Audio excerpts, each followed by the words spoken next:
الحمد لله رب العالمين والصلاة والسلام على سيد المرسلين أما بعد فأعوذ بالله من الشيطان الرجيم بسم الله الرحمن الرحیم۔ سب پیارے اسلامی بھائیوں، اللہ کریم نے زمین و آسمان بنانے سے پہلے فرشتوں کو پیدا فرمایا، پھر جنات کو آگ کے شعلے سے پیدا کیا گیا اور ان کے بعد انسان کو پیدا کیا گیا۔ سب سے پہلے انسان اللہ پاک کے پیارے پیارے نبی حضرت آدم علیہ السلام ہیں، اور آپ پہلے رسول بھی ہیں جو شریعت لے کر اپنی اولاد کی جانب بھیجے گئے۔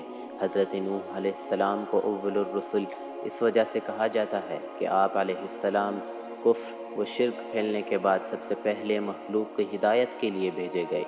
حضرت آدم علیہ السلام پہلے خلیفۃ اللہ بھی ہیں، جیسا کہ پارہ 1 سورۃ البقرہ آیت نمبر 30 میں ارشاد ہوتا ہے وَإِذْ قَالَ رَبُّكَ لِلْمَلَائِكَةِ إِنِّي جَاعِلٌ فِي الْأَرْضِ خَلِيفَةً۔ ترجمہ کنز ایمان۔ اور یاد کرو جب تمہارے رب نے فرشتوں سے فرمایا میں زمین میں اپنے نائب بنانے والا ہوں۔ اس آیت کی تفسیر میں ہے خلیفہ اسے کہتے ہیں جو احکامات جاری کرنے اور دیگر اختیارات میں اصل کا نائب ہوتا ہے۔ اگرچہ تمام انبیاء علیہ السلام اللہ پاک کے خلیفہ ہیں، لیکن یہاں خلیفہ سے حضرت آدم علیہ السلام مراد ہیں، اور فرشتوں کو حضرت آدم علیہ السلام کی خلافت کی خبر اس لیے دی گئی کہ وہ ان کے خلیفہ بنائے جانے کی حکمت معلوم کریں، اور ان پر خلیفہ کی عظمت و شان ظاہر ہو کہ ان کو پیدائش سے پہلے ہی خلیفہ کا لقب عطا کر دیا گیا ہے، اور آسمان والوں کو ان کی پیدائش کی خوشخبری دی گئی۔ پیارے بھائیوں، اللہ پاک نے حضرت آدم علیہ السلام کو بغیر ماں باپ کے مٹی سے پیدا فرمایا ہے۔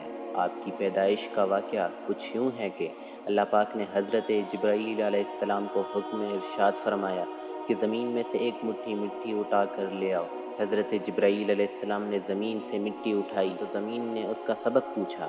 آپ نے سارا واقعہ بیان کیا۔ اس پر زمین کہنے لگی میں خدا کی پناہ چاہتی ہوں اس بات سے کہ مجھ سے کچھ کم کیا جائے یا میری کوئی چیز خراب کی جائے۔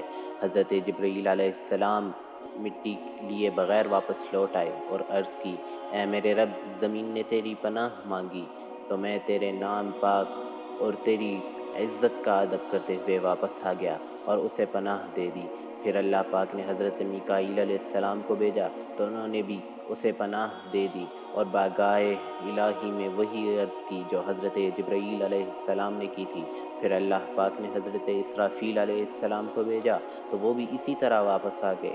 حضرت اسرائیل علیہ السلام کو بھیجا۔ جب زمین نے اسے پناہ مانگی تو انہوں نے فرمایا میں اس بات سے اللہ پاک کی پناہ مانگتا ہوں کہ اس کے حکم پر عمل کیے بغیر واپس چلا جاؤں۔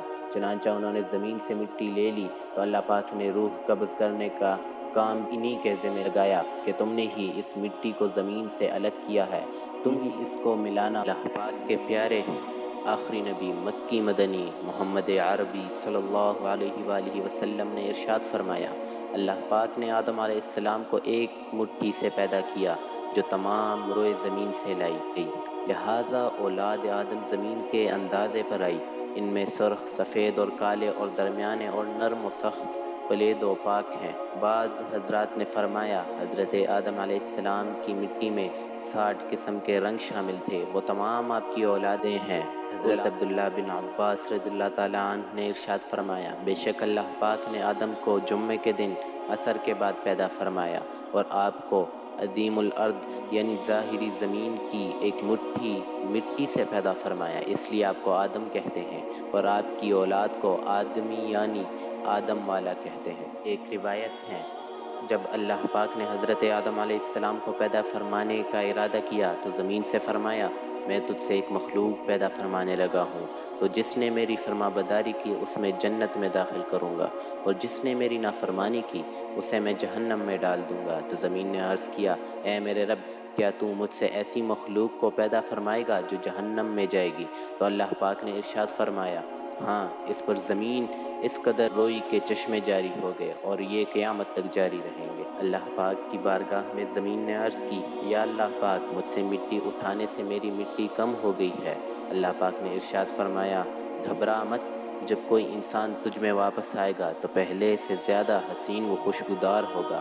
یہی وجہ ہے کہ مردے کو عطر وہ مشک سے خوشبودار کیا جاتا ہے۔ حضرت آدم علیہ السلام کا مبارک خمیرہ جس میں مٹی سے تیار ہوا، اس سے بچ جانے والی مٹی شریف سے کھجور کا درخت بنایا گیا، جیسا کہ مسلمانوں کے چوتھے خلیفہ حضرت مولا علی شیر خدا رضی اللہ تعالی عنہ بیان کرتے ہیں کہ حضور صلی اللہ علیہ وآلہ وسلم نے ارشاد فرمایا، کھجور کا احترام کرو کیونکہ یہ تمہارے والد حضرت آدم علیہ السلام کی بچی ہوئی مٹی سے پیدا کی گئی ہے۔ ارے اسلامی بھائیوں، جمعہ کے معنی ہے مجتمع ہونا، مکمل ہونا۔ جمعے کو جمعہ اس لیے کہتے ہیں کہ اس دن میں حضرت آدم علیہ السلام کے جسم شریف کی تکمیل ہوئی۔ فرمان آخری نبی صلی اللہ علیہ وآلہ وسلم، بہترین دن جس میں سورج نکلے وہ جمعے کا دن ہے۔